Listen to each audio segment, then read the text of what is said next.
তর্ক আছে, বিতর্ক আছে, মতের অমিল আছে। তোমার মতকে রক্ষা করার জন্য আমি আমার প্রাণ পর্যন্ত বিসর্জন দিতে রাজি আছি। বিতর্ক, সেমপুর স্পিচ, এগুলো আবৃত্তি, এই সমস্ত বিষয়গুলো নিয়ে জেলায় জেলায় প্রতিযোগিতা হয়ে ঢাকায় এসে এখানে আপনার একটা ফাইনাল প্রতিযোগিতা হতো। তো সেখানে আমার আসবার সুযোগ হয়েছিল, কারণ আমি ক্লাস 9 পড়ি।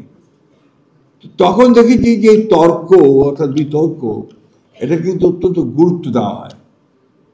রবীন্দ্রনাথ ঠাকুরের একটা কবিতা আছে যেটাকে আমি একটু ভিন্নভাবে প্রয়োগ করি, অর্থাৎ একটা নেগেটিভ ওয়েতে।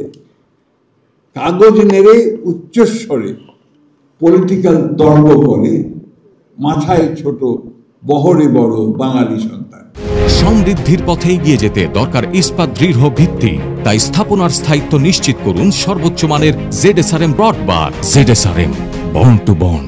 অর্থাৎ সেই তখন থেকেই এই তর্ক ব্যাপারটা কিন্তু আপনার ওইভাবেই বাঙালি সমাজের মধ্যে এসেছে। এটা আমি নেগেটিভ হয়েছে বলি এই জন্যে, তারপরের যে লাইনগুলো আছে সেটা হচ্ছে, ইহার চেয়ে হতেন যদি আরব বেদুইন, চরণ তলে বিশাল মরু, দিগন্তে বিলীন, ছুটছে ঘোড়া, উঠছে বালি, চলেছে নিশিদিন।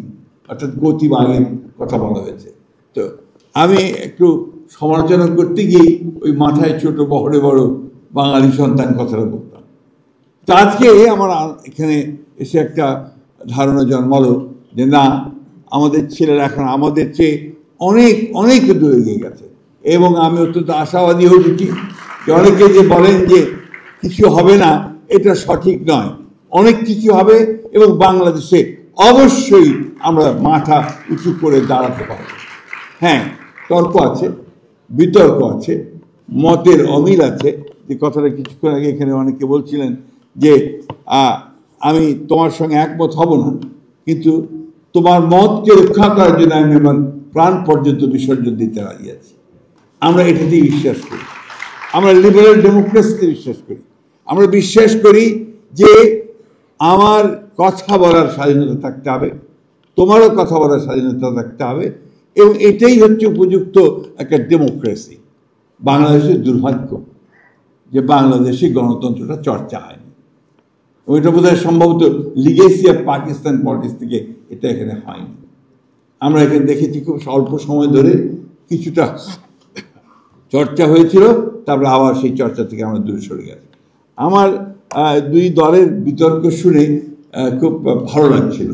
তো একটা আমার আপত্তি আছে, এই যে আপনার মাননীয় প্রধানমন্ত্রী আর মাননীয় স্পিকার কথাটা, এটাকে আমরা বাদ দিতে পারি না।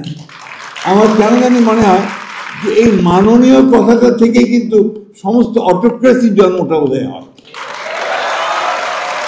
আমি আমার অভিজ্ঞতা থেকে বলছি, আমি কিছু দিনের জন্য অর্থমন্ত্রী ছিলাম, মানে প্রতিমন্ত্রী ছিলাম আমাদের দেশের বেগম খালেদা জিয়ার সরকারের সময়। কৃষিতে ছিলাম, এরপরে সিভিল এভিয়েশন ছিলাম। তো আমি যখন ঢাকার বাইরে যেতাম, তখন আপনার প্রথমে সার্কিট হাউসে গেলেই ওখানে একটা পুলিশের কন্টিনজেন্ট একদম চৌকসভাবে দাঁড়িয়ে বিরাট একটা গার্ড অফ অনার দিত।